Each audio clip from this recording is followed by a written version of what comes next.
Welcome back to another technical deep dive here in the debug zone.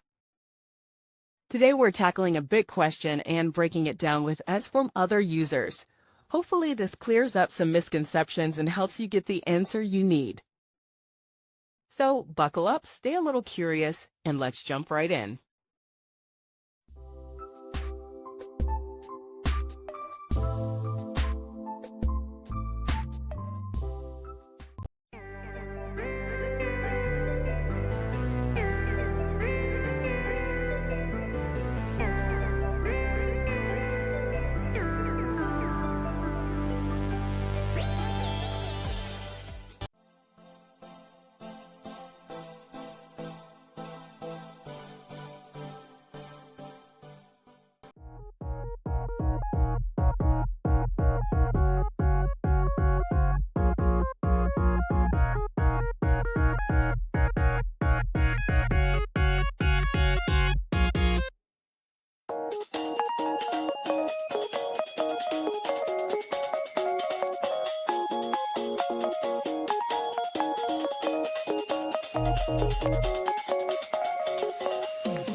And that's a wrap.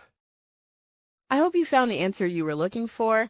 If you did, take a second to hit that subscribe button. It really helps out.